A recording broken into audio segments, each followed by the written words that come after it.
श्री कृष्ण का सबसे बड़ा पुत्र कौन था? भगवान श्री कृष्ण के सबसे बड़े और प्रमुख पुत्र का नाम प्रद्युम्न था। वह श्री कृष्ण और उनकी पत्नी रुक्मिणी के पुत्र थे और उनकी विशेष पहचान महाभारत, पुराणों और अन्य धार्मिक ग्रंथों में दी गई है। प्रद्युम्न की उत्पत्ति और विशेषताएं। प्रद्युम्न का जन्म द्वारका में रुक्मिणी से हुआ था। उनके जन्म से संबंधित कथा बहुत दिलचस्प है। यह कथा महाभारत और श्रीमद् भागवत में विस्तृत रूप से वर्णित है। जब रुक्मिणी ने भगवान श्री कृष्ण से संतान प्राप्ति की प्रार्थना की तो भगवान श्री कृष्ण ने उन्हें आशीर्वाद दिया और कहा कि वह एक महान योद्धा और धर्म के रक्षक होंगे। प्रद्युम्न का जन्म बहुत ही विशेष तरीके से हुआ था।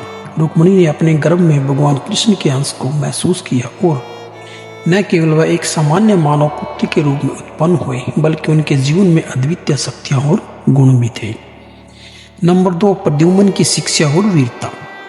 प्रद्युम्न का पालन पोषण भगवान श्री कृष्ण ने बड़े अच्छे तरीके से किया। वह बहुत ही तेज, साहसी और शक्तिशाली थे।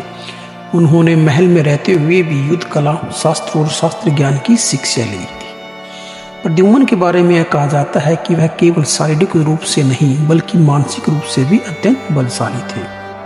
प्रद्युम्न की वीरता की कई कहानियां, जैसे कि उन्होंने अपने जीवन के दौरान कई महान युद्ध लड़े और कई राक्षसों को हराया। विशेष रूप से उनकी कहानी शिव पुराण में वर्णित है, जिसमें वह राक्षस संबर के खिलाफ युद्ध करते हैं। नंबर 3, संबर राक्षस से युद्ध।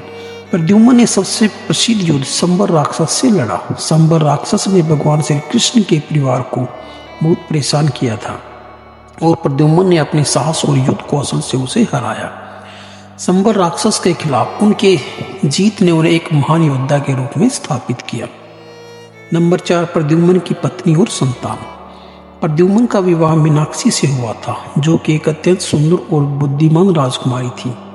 मीनाक्षी से प्रद्युम्न के पुत्र अनिरुद्ध का जन्म हुआ। अनिरुद्ध भी एक महान योद्धा के रूप में प्रसिद्ध हैं और वह भगवान कृष्ण के पोते थे। प्रद्युम्न का अंत। प्रद्युम्न जी का जीवन एक महान युद्ध कला और शौर्य का प्रतीक था, लेकिन अंत में वह एक शापित अवस्था में मारे गए।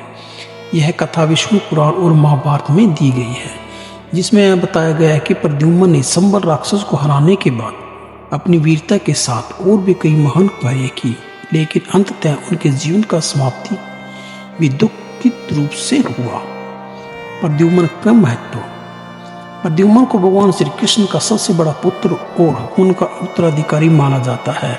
वह न केवल एक महान योद्धा थे बल्कि उन्होंने धर्म, युद्ध कला और अपने कर्तव्यों का पालन भी किया। उनका नाम और कार्य आज भी श्रद्धा और सम्मान के साथ याद किए जाते हैं।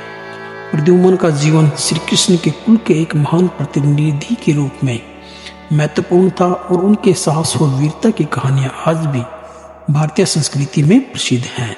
तो जानकारी कैसी लगी दोस्तों, प्लीज़ मेरे चैनल को लाइक, शेयर और सब्सक्राइब जरूर कीजिए और बेल के बटन को जरूर प्रेस कीजिए ताकि आने वाली मेरी नई वीडियो का नोटिफिकेशन आप तक सबसे पहले पहुंचे। कहानी सुनने के लिए आपका बहुत बहुत धन्यवाद।